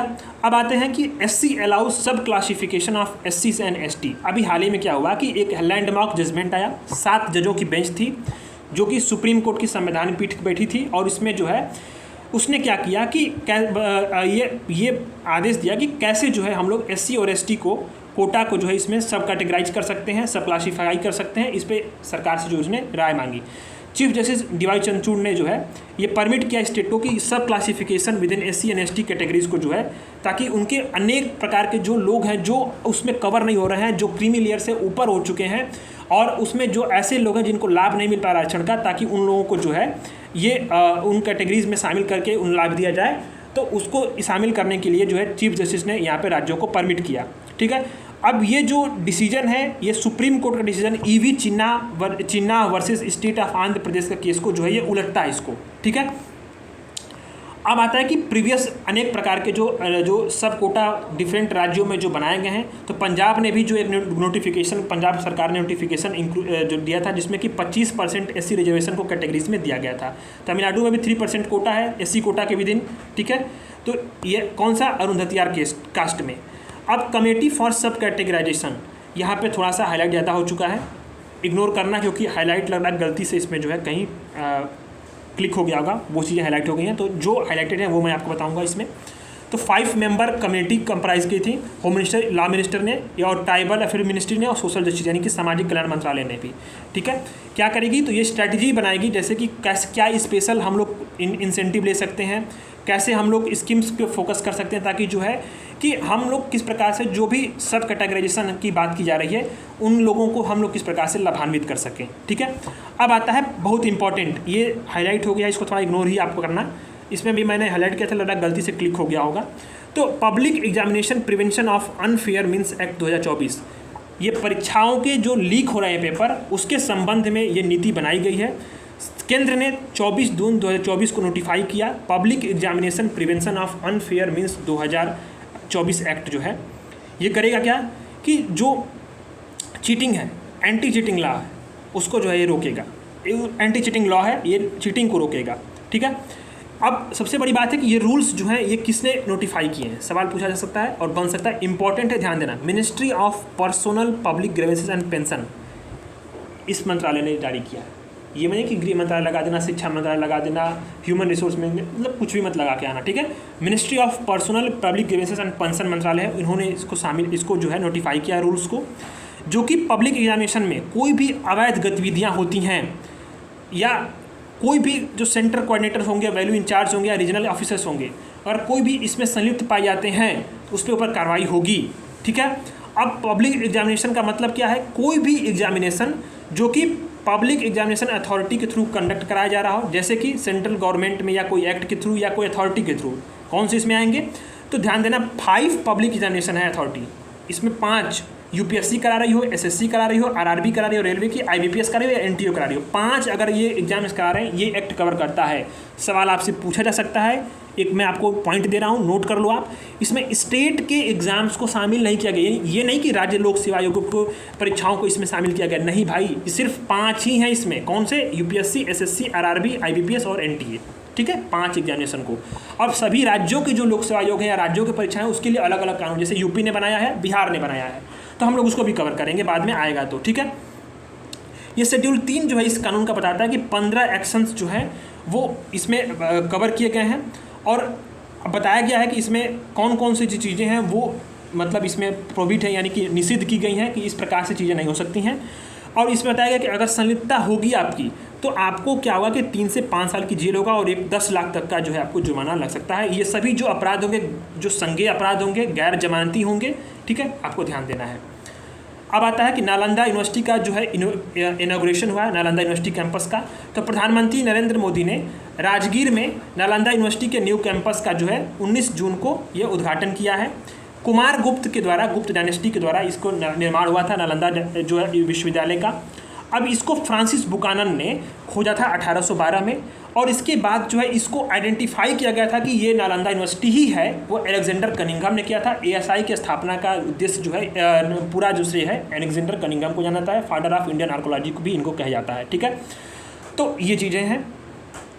अब आता है कि बिहार गवर्नमेंट ने इसमें 455 एकड़ जो है इसमें एंशिएंट साइट के तौर पे इसको और एंशिएंट जो पुरातात्विक स्थल है इसके लिए जो है प्रोवाइड किए हैं। आर्किटेक्ट बीवी दोषी जो हैं ये डिज़ाइन किया इन्होंने इस पूरे इको फ्रेंडली कैंपस को, और ये क्या है? नेट जीरो ग्रीन कैंपस है पूरी बिल्डिंग। ठीक है, ध्यान देना आपको, नेट जीरो ग्रीन कैंपस है, बिहार स्पेशल है।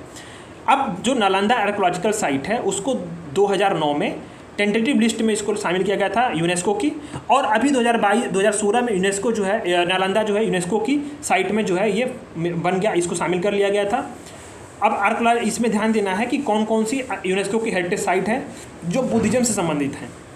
तो नालंदा महाविहार नालंदा में है, सांची स्तूप जो है ये बुद्धिस्ट का मोनूमेंट यहाँ पे है एमपी में, महाबोधि टेम्पल कॉम्प्लेक्स बोधगया बिहार में है, अजंता केव औरंगाबाद में है, ध्यान देना आपको। अब आता है लोकसभा इलेक्शन 2024। लोकसभा इलेक्शन 2024 को आपको याद रखना है। तीसरी बार प्रधानमंत्री ने शपथ लिया है, किस तारीख को? 9 जून को लिया है। अब उसके साथ 72 मिनिस्टर्स ने भी जो है शपथ लिया। इसके बाद ध्यान देना इसमें। अब आता है इसमें किसकी सपोर्ट से? तो टीडीपी और जनता दल यूनाइटेड के थ्रू जो है, यानी टीडीपी आंध्र प्रदेश की और जनता दल यूनाइटेड के थ्रू जो है सपोर्ट की तरफ पे एनडीए की सरकार बनी है। प्रधानमंत्री नरेंद्र मोदी तीसरी बार लगातार जो है वो प्रधानमंत्री बनने वाले नेहरू के बाद दूसरे व्यक्ति बन गए हैं। ध्यान देना है, नेहरू सबसे अधिक टाइम पे रहे थे प्रधानमंत्री, इसके बाद इंदिरा गांधी 15 साल 365 से, और उसके बाद मनमोहन सिंह रहे 10 साल। अब नरेंद्र मोदी का कार्यकाल है ये भी 15 साल, यानी कि सेकंड जो है नंबर पर लगभग पहुँच ही जाएंगे, या सेकंड या थर्ड पे। ठीक है, अब प्रधानमंत्री नरेंद्र मोदी दूसरे ऐसे लीडर हैं जो कि पूरे भारतीय इतिहास में जो कि इन्होंने 3 बार लगातार शपथ लिया है जवाहरलाल नेहरू के बाद। पहले जवाहरलाल नेहरू थे। ठीक है, ये मिनिस्ट्रीज़ की बात है। राजनाथ सिंह हमारे डिफेंस मिनिस्टर हैं, अमित शाह क्या हैं? वही हैं जो पहले थे होम मिनिस्टर और सहकारिता मंत्री, और नितिन गडकरी को जानते ही होंगे। यहाँ पे जेपी जो नड्डा है वो क्या है? हेल्थ मिनिस्टर हैं और केमिकल और फर्टिलाइजर मिनिस्टर हैं, ध्यान देना है। एस जयशंकर साहब हमारे एक्सटर्नल ही है। तो सारी चीज़ें वही हैं। ठीक है, ये सिर्फ आप जानते ही होंगे। इसी इलेक्शन के साथ साथ क्या हुआ? आंध्र प्रदेश, अरुणाचल प्रदेश और उड़ीसा और सिक्किम में भी जो है यहाँ पे इलेक्शंस हुए थे। ठीक है, 7 फेजों में चुनाव हुआ था। पहली बार यहाँ पे जो इंपॉर्टेंट है मैं वही पढ़ा रहा हूँ। पहली बार ध्यान देना है कि पहली बार इस पूरे चुनाव में जो भी डिसेबल्ड हैं, यानी कि जो शारीरिक रूप से अक्षम हैं और 85 साल की उम्र को क्रॉस कर चुके हैं, उनको बैलेट को उनके बैलेट को यहाँ पे स्वीकार किया गया। घर से उनको वोट करने की व्यवस्था की गई थी। ठीक है, ध्यान देना है, पूरे जो इलेक्शंस अब तक हुए हैं सबसे अधिक महिलाओं की भागीदारी 31.2 करोड़ रुपए, 2 करोड़ महिलाओं की जो भागीदारी है इसमें हुई है। और सैम्पेन ट्राइब्स है, सैम्पेन जनजाति जो है अंडमान निकोबार आइलैंड की, इन्होंने पहली बार अपने जनरल इलेक्शन में वोट डाला है। वोटिंग परसेंटेज के तौर पर देखें तो लक्षद्वीप में सबसे हाईएस्ट वोटिंग परसेंटेज रहा, ठीक है, 84.16, ये यूटी है। और स्टेट में देखें तो 81.56 असम में रहा, ठीक है। इसके बाद आता है इलेक्शन रिजल्ट्स का हम लोग बात करते हैं। तो बीजेपी ने 240 सीटें जीती हैं। उसके बाद जो टोटल अगर देखें एनडीए की पूरी जो अलायंस है उसने 292 सीटें जीती। वही अगर आप बात करो तो इंडिया ब्लॉक भी जो था लगभग वो पूरी 234 सीटें मिलाकर लाया था। समाजवादी पार्टी जो है सपा यूपी की, वो तीसरी पार्टी बनी, 37 सीटें उसने जीती ओवरऑल यूपी में, ठीक है। राकिबुल हुसैन जो है इंडियन नेशनल कांग्रेस के सबसे अधिक जो वोटों के मार्जिन से जीतने वाले एमपी बने, 10.1 लाख, यानी धुबरी जो कॉन्स्टिट्यूंसी है असम में, वहाँ से जीते। अच्छा, इसके बाद आपको ध्यान देना है, इसमें बहुत कुछ इंपॉर्टेंट है। यंगेस्ट एमपी में ध्यान देना है, पुष्पेंद्र सरोज कौशाम्बी के यूपी के 25 साल की, सौम्यवी चौधरी भी हैं बिहार की, और प्रिया सरोज है यूपी के 25 साल के यंगेस्ट एमपी बने हैं, ठीक है, ध्यान देना आपको। अब आता है लेजिस्लेटिव असेंबली इलेक्शंस जो हुए हैं, तो आंध्र प्रदेश, अरुणाचल प्रदेश, उड़ीसा और सिक्किम, ठीक है, ये इलेक्शंस हुए। तो आंध्र प्रदेश में टीडीपी जो है चंद्रबाबू नायडू ये सीएम बने हैं, और उसमें गवर्नर कौन थे, एस अब्दुल नाजिर ने उन्होंने शपथ दिलाई। पवन कल्याण डिप्टी सीएम बने। और टोटल सवाल पूछता है यूपी पीसीएस में, जो भी इलेक्शंस जिस स्टेट में हुए हैं वहाँ की विधानसभा की सीटों को भी आपको याद रखना है। मैच द कॉलम में सवाल प्रीवियस ईयर्स में बने हैं, याद रखना आपको। तो आंध्र प्रदेश में टोटल सीट कितनी है, 175 सीटें हैं, ठीक है। उड़ीसा में मोहन चरण मांझी बने हैं, ठीक है, ये पहले जो सीएम हैं। तो ये ध्यान देना है, जो कौंझर डिस्ट्रिक्ट से हैं। तो ध्यान देना इसमें कि 2 डिप्टी सीएम है, केवी सिंह देव और पार्वती परिदा। यहाँ पे टोटल सीटें कितनी हैं, 147 हैं। सिक्किम के कौन बने हैं, प्रेम सिंह तामांग बने हैं, सिक्किम क्रांतिकारी मोर्चा ने जीता यहाँ पे चुनाव। और ये गवर्नर कौन थे, लक्ष्मण प्रसाद आचार्य, उन्होंने इनको शपथ दिलाई। टोटल सीटें देख लेते हैं हम लोग कि सिक्किम में कितनी है, 32 सीटें हैं। टोटल कितनी सीटें हैं, 32 सीटें हैं। अरुणाचल प्रदेश की बात करते हैं हम लोग, प्रेम खांडू स्वार, ये जो प्रेम खांडू जो हैं उन्होंने, पेमा खांडू, इन्होंने जो शपथ लिया है, और ये डिप्टी सीएम बने चौना मेन। और 60 सीटें हैं, इसमें से 46 सीटें इन्होंने जीती हैं। बीजेपी रिटर्न की है, ठीक है, बीजेपी की पूरी जो गठबंधन वाली थी पार्टियाँ वो रिटर्न की, एनडीए की। अब आता है election assembly election in 5 state 2023 में भी असेंबली इलेक्शन हुए थे। तो ध्यान देना किस में हुआ था, छत्तीसगढ़ में हुआ था, एमपी में हुआ था, राजस्थान, तेलंगाना और मिजोरम में हुआ था। एमपी में कौन कौन से तो हुआ था, तो एमपी में आपको मोहन यादव सीएम बने, जगदीश देवरा और राजेंद्र शुक्ला डिप्टी सीएम बने, नरेंद्र सिंह तोमर क्या बने, जो हमारे कृषि मंत्री थे पूर्व, वो क्या बने, विधानसभा अध्यक्ष बने गए वहाँ पे। और टोटल जो सीटें वहाँ पे हैं, ध्यान देना है कि आपको ध्यान देना है कि इसमें 230 हैं, ठीक है। राजस्थान में भी चुनाव हुए, 200 सीटें हैं वहाँ पे, ठीक है। तो भजन Lal Sharma new chief minister बने, दिया कुमारी और प्रेमचंद्र बैरवा जो हैं वो डिप्टी सीएम बने हैं। छत्तीसगढ़ में 90 सीटें हैं, तो 90 सीटों में बीजेपी जीती थी। विष्णुदेव साई जो बने थे, पहले ट्राइबल सीएम हैं छत्तीसगढ़ में, विष्णुदेव साई। इसके बाद ध्यान देना है आपको मिजोरम क्या है, 40 सीटें हैं। तो जोराम पीपुल मूवमेंट जो है, इन्होंने जेपी में इन्होंने 27 सीटें जीती हैं। और लाल दुहोमा ये चीफ मिनिस्टर बने। तेलंगाना का भी जो इलेक्शन हुआ, इसमें 119 सीटें हैं यहाँ पे टोटल, ध्यान देना 119 सीटें, सीटों को याद रखना है, ठीक है। यहाँ पे देना है कि रेवंत रेड्डी जो है ये सीएम बने हैं, ठीक। और डिप्टी सीएम में भट्टी विक्रमार्का बने हैं, ये डिप्टी सीएम। अब आता है कि रेलवे एक्सीडेंट एंड कवच सिस्टम, अब आता है आपका रेलवे एक्सीडेंट एंड कवच सिस्टम। तो 17 जून 2024 को गुड्स ट्रेन, क्या नाम था उसका, कंचनजंगा एक्सप्रेस जो है ये इसके बाद डिरेल हुई थी, लड़ गई थी, जिसमें बहुत सारे लोगों की जो है वो मृत्यु हुई थी। तो ये न्यूज़ में था कवच सिस्टम रेलवे एक्सीडेंट की। तो कवच क्या है, रेलवे की, मैं आपको जो बता रहा हूँ वो समझना। रेलवे की क्या है, एक ऑटोमेटिक ट्रेन सुरक्षा प्रणाली है, एटीपी प्रणाली, automatic train protection system, ATP प्रणाली। इसको मैंने आपको विजन के मैगजीन में पढ़ाया भी है, ठीक है। तो ये ट्रेन हादसों को रोकने के लिए बनाई गई है, जिसमें ध्यान देना आपको इंपॉर्टेंट बातें क्या हैं। ये प्रणाली जो है रिसर्च, डिजाइन और मानक संगठन आरडीएसओ के द्वारा बनाई गई है, research, design and standard organisation, ठीक है। अब बात करना है इसको, और इसमें बहुत सारी इंडस्ट्रीज़ हैं, लेकिन 3 भारतीय कंपनियां हैं, लेकिन सबसे इंपॉर्टेंट है आरडीएसओ ने बनाई है। बी राजा राम ये जो है इनको मुख्य माना जाता है, जो कि ये इन्होंने स्काई बस मेट्रो सिस्टम के तौर पे भी काम किया है, इनको कवर सिस्टम में इन्होंने बहुत अधिक रोल निभाया था, ठीक है। कवच का मकसद ये होता है कि सुरक्षित रूप से ट्रेनें चलें और टकराव से बचें। इसमें होता क्या है, क्या टेक्निक यूज़ होती है, तो ध्यान देना, इसमें नहीं दिया है, मैं आपको बता रहा हूँ कि ये क्या करती है कि ये जो प्रणाली है ना, टोटल ट्रेनों की स्पीड पे ये नज़र रखती है और खतरे आएंगे तो उसकी जानकारी देती है। ठीक है, अब इसमें इंपॉर्टेंट होता है कि इस्तेमाल क्या होता है, तो RFID यानी कि रेडियो फ्रीक्वेंसी आइडेंटिफिकेशन टेक्निक जो होती है वो इस्तेमाल होती है। ठीक है, 2012 में इसको शुरुआत हुई थी, पहला परीक्षण 2016 में हुआ था और इसके बाद ध्यान देना 2024-25 में बजट में इस प्रणाली को लागू करने के लिए 1.08 लाख करोड़ रुपया का आवंटन हुआ। ये इसमें नहीं दिया है, मैं आपको बता रहा हूँ, इसको नोट कर लो आप कॉपी में कि 2024-25 के फाइनेंशियल ईयर में बजट में कवच प्रणाली को लागू करने के लिए 1.08 लाख करोड़ रुपए जो है वो प्रोवाइड किए गए हैं। इंपॉर्टेंट है, पूछा जा सकता है, यूपीपीसीएस तो ऐसे उलझुल सवालों को बनाता ही है। ठीक है, तो याद रखना आपको। पोस्ट ऑफिस एक्ट 2023 मैंने आपको विजन में पढ़ाया हुआ है, जिसमें कि पोस्ट ऑफिस एक्ट ये 2024 में 18 जून को एक्ट में आया, जो कि 125 साल पुराने इंडियन पोस्ट ऑफिस एक्ट को रिप्लेस किया है। इसमें क्या करेगा, ये अलाउ करता है कि जो केंद्र है वो इंटरसेप्ट कर सकती है, खोल सकती है, किसी भी जो आइटम है उसको डिटेन कर सकती है और जो कस्टम के विभाग के जो प्राधिकृत अधिकारी होंगे उनको डिलीवर कर सकती है कि जो आप जांच करो इसकी। ठीक है, ये जो एक्ट है इसके की हाईलाइट ये है कि ये भी पूरे ये केंद्र सरकार को नोटिफिकेशन के द्वारा या कि मतलब ये एम्पावर करती है कि कोई भी ऑफिसर को इसको डिटेन कर सकता है, जो पार्सल्स जा रहे हैं उसको इंटरसेप्ट कर सकता है। किस लिए, तो राज्य की सुरक्षा के संदर्भ में, विदेशी देशों के मैत्री देशों के जो मित्रवत संबंधों को सुनिश्चित करने के लिए, पब्लिक ऑर्डर को, इमरजेंसी को और पब्लिक सेफ्टी को मेंटेन करने के लिए, जो आपको ध्यान देना है कि कोई अदर कानूनों के जो उसको लागू करने के लिए या उसको अनुपालन को सुनिश्चित करने के लिए करती क्या है कि इसको मतलब आप चाहें तो उसका चेकिंग हो सकती है, सस्पेक्ट हो सकता है, उसको रोका जा सकता है, डिटेन किया जाता है, मतलब तमाम चीज़ें इसमें लॉ दी जाती हैं।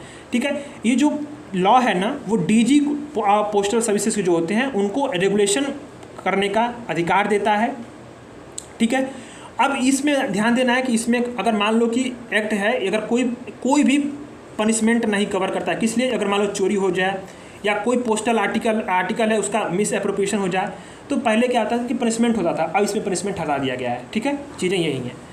अब आता है कि supreme court judgement on EVM VVPAT verification. Supreme court ने EVM वीवीपैट के मिलान के संदर्भ में जब चुनाव हो रहा था तो ये इसमें इतना इंपॉर्टेंट नहीं है, बस मैं आपको क्या इंपॉर्टेंट है मैं बता रहा हूँ कि वीवीपैट पे और जो इलेक्शन हो रहा था उस वक्त जो ADR एक संस्था है, association of democratic reform, ADR ने सुप्रीम कोर्ट में एक केस फाइल किया कि 100% वीवीपैट मशीनों का जो है मतदान के साथ मिलान किया जाए, पर्ची को मिलाया जाए।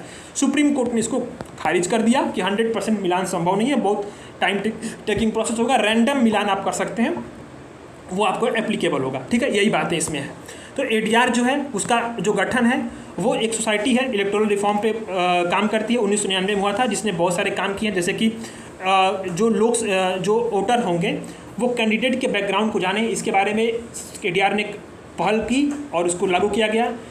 इसके बाद नोटा का विकल्प भी ADR के ऑप्शंस के थ्रू ही आया था, ADR के थ्रू ही आया था, और ADR ने ही जो इलेक्शन बॉन्ड का जो सुप्रीम कोर्ट में फैसला आया उसमें बहुत बड़ी भूमिका थी ADR की। ठीक है, तो इलेक्शन रिफॉर्म्स पे ये काम करती है। तो इस तरह की 1 घंटे क्लास में हम लोगों ने संक्षिप्त किया पढ़ी है और नेशनल अफेयर्स का बहुत सारा आर्टिकल भी पढ़ा है।